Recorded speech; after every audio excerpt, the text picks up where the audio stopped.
Obviously, the first thing you do when you see the brackets come out is you look at your opponent. How long did it take you to realize that you're coming back to Colorado, though? What was that emotion like for you after playing here for so long? Yeah, it was pretty cool to know that I'm coming back to a familiar place. It brings back a lot of memories just driving around and kind of just seeing the downtown area of Denver. So it's definitely a blessing to be back in Colorado for a little bit. Yeah, John, what did you learn during your 4 years at Colorado State that you've kind of brought with you through your career? I learned a lot. I think, I learned a lot from my coaches, and I just understood basketball a lot better throughout my years and continue to get better each year. And, it's kind of hard to point to one thing that I learned, but I think overall just understanding the game, outside of high school was really big for me.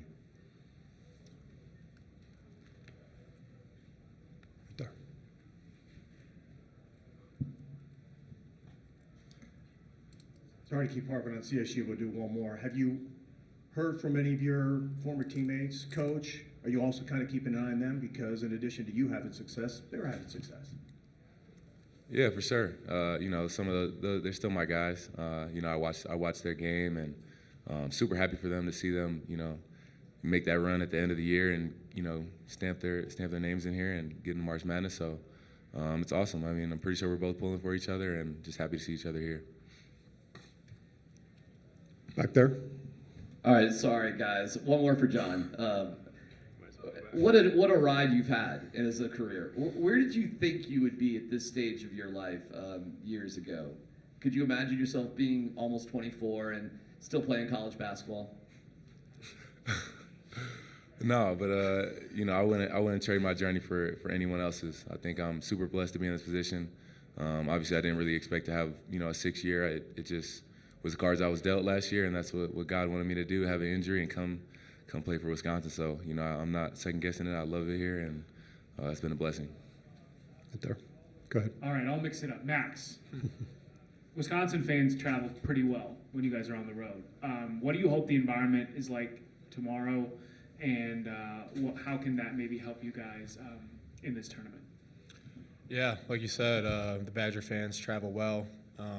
Remember a couple months ago when we were in Greenbrier for the Thanksgiving tournament, how many Badger fans were there and how loud that got. So it should be electric.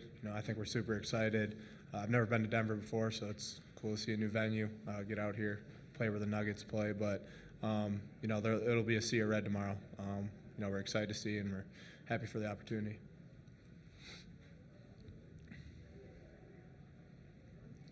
Arnie Stapleton from Associated Press. I'm going to get back to asking John something here, but I'm wondering, what did last year's abbreviated season do for you this year?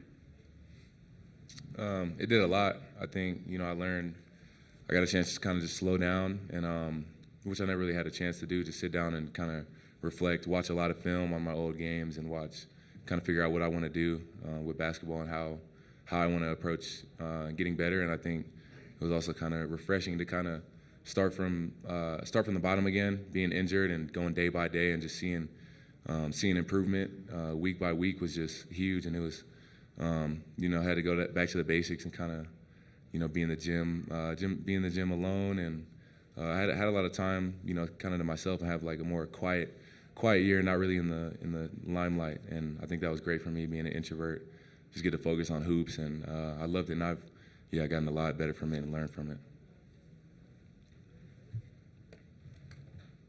Over here. Dylan Richardson, Montana Kaiman. Just a question for any of you guys. What have you guys seen from looking at Montana tape, and what do you have to focus on to come home with a victory tomorrow? We watched their film last night. Like most mid-majors, they got a lot of shooters. They're a little undersized, but from what we saw, they play really hard. Obviously, they're a really talented team. I don't know how many they rattled off to end the season, but it was double digits, I think. But I think it's more about us than anything, and that's not just against Montana. I think that's against whoever we play. So we're just more focused on us and where we can get better. So. Kyle Newman from the Denver Post. Steven, as longest tenured player on this team, how did John come in here as a new player in this program and assert himself, settle in, and become the season that he's had?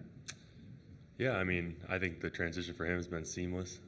Credit to the coaches for finding him and bringing him in, and I think he fits right in with us, as do all the other transfers and freshmen we brought into. And like I said, that's credit to the coaches for bringing the right guys in, and we're just happy to have them all.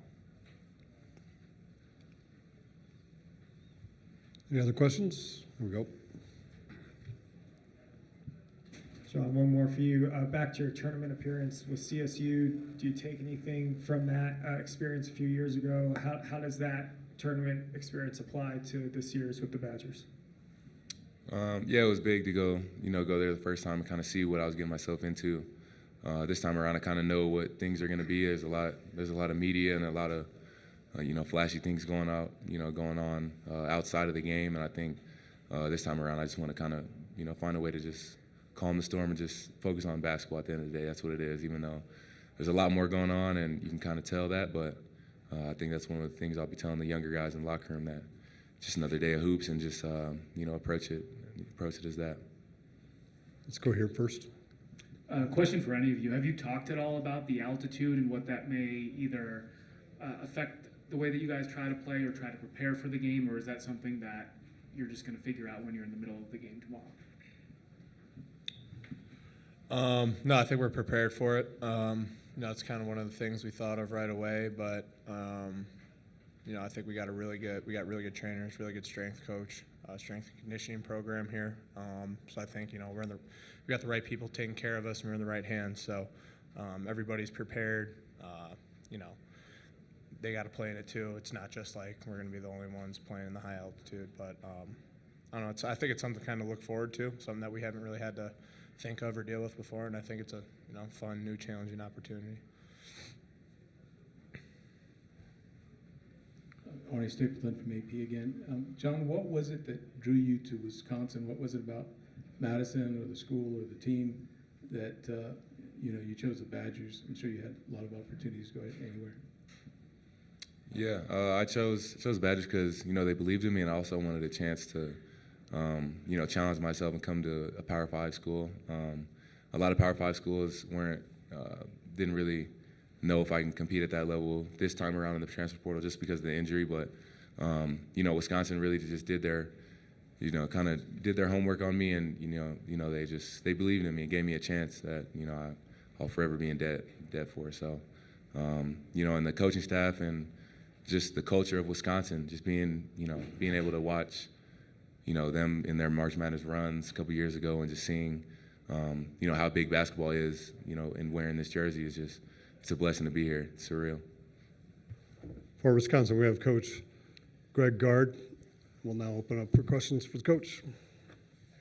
John mentioned the faith that the program showed him when he was trying to figure out what he wanted to do after his injury. What did you see in his game that made you interested in bringing him to Wisconsin, and how has he made good on that potential this season? Yeah, I think obviously we dug probably deeper into the Colorado State film than we did anything else. There's a little bit of time at Missouri. He didn't play very many games, obviously. And knowing Colorado State staff, we trusted how he was coached. And then just getting to know him as a person. I think that's been the biggest thing. It's made the transition and the fit so seamless. It's just how selfless he is. He's come in with zero ego.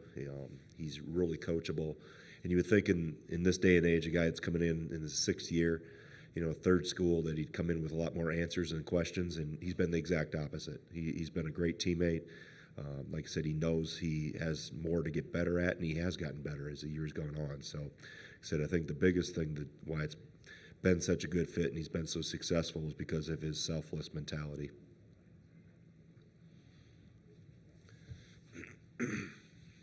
Coach Kyle Noon, Denver Post. So a follow-up on John. I mean, he started just one game across his first 2 seasons at CSU. Obviously, by that final year at the Rams, he was a starter. Goes to Missouri, gets hurt. Did you foresee this big of a leap to the season that he's having, or has this even exceeded your expectations of what he's done? Yeah, I don't think anybody would have projected this. If they did, they're not telling you the truth. I think just as I mentioned earlier, just how he's gotten better as the year's gone on. And when he came in June, we started our summer workouts, and it took him quite a while to really I think, be comfortable. And obviously he's learning a whole new system, a whole new locker room of teammates, a whole new coaching staff. And it took him, quite frankly, probably into the early fall to really kind of get his feet on the ground. And then as the season started in, October, he had work to do defensively, and he's made great strides on the defensive end. And then offensively, I think the system has helped him. It's put him in great position to have success. I think his teammates and how we're able to spread the floor. And then his maturity, his experience. He's steady Eddie. He doesn't get too high, he doesn't get too low. And like I said, just the selflessness that he plays with, I think, and how he approaches every day. He's a worker. He's a gym rat. And he's self-made because he hasn't come, the story of his background of, I think, was on the B team as a freshman in high school and didn't get recruited very hard out of high school. He's had to work to put himself in this position. And when you have people like that put in the time to commit and come the long, hard way, I think it's even more gratifying when you see them have success, specifically in today's world.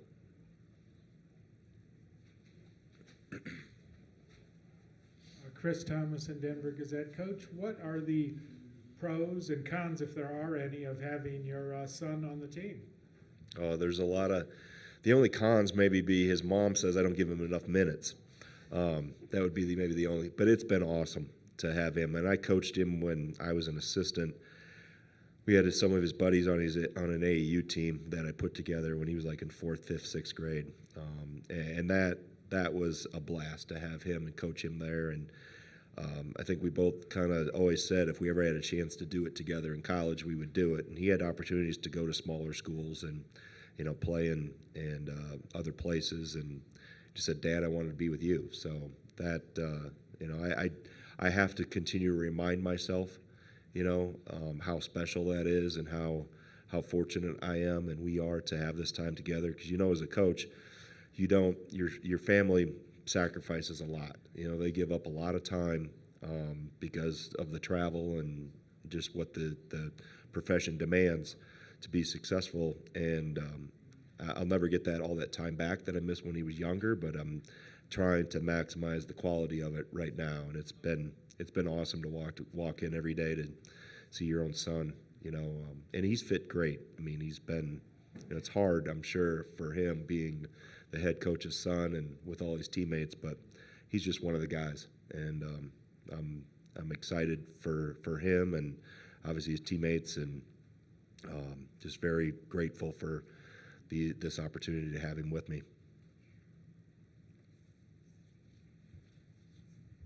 Dylan Richardson, Montana Kaiman. Coach, looking back to last year, you guys got upset by James Madison in the first round. What are you doing differently this year to avoid that again? Well, I think we're in a better place from a health standpoint.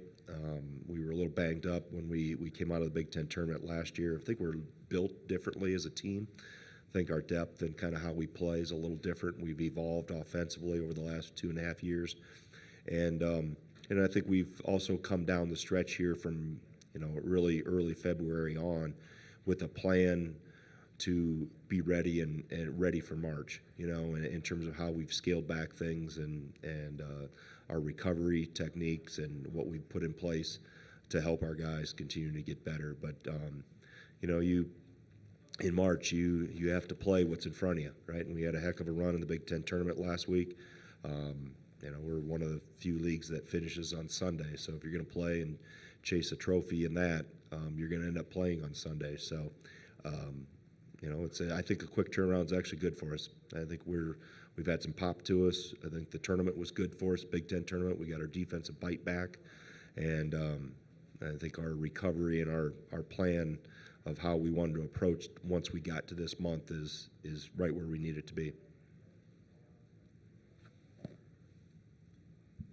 And then a follow-up to that, coming to Denver and playing at elevation, what is your guys' plan for that? Yeah, we've done some, in terms of the recovery and the preparation, we've done some things to help them with that. And, I haven't made a big deal about it because I don't think it's a big deal.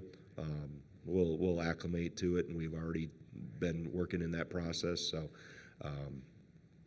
it's not going to be any type of an excuse you're going to get from us that it's We played in a lot of different places. We played in really hot gyms. We played in cold gyms when they couldn't get the air conditioning shut off. We've seen a lot of different environments. So, we got to go play a really good team. That's the bottom line.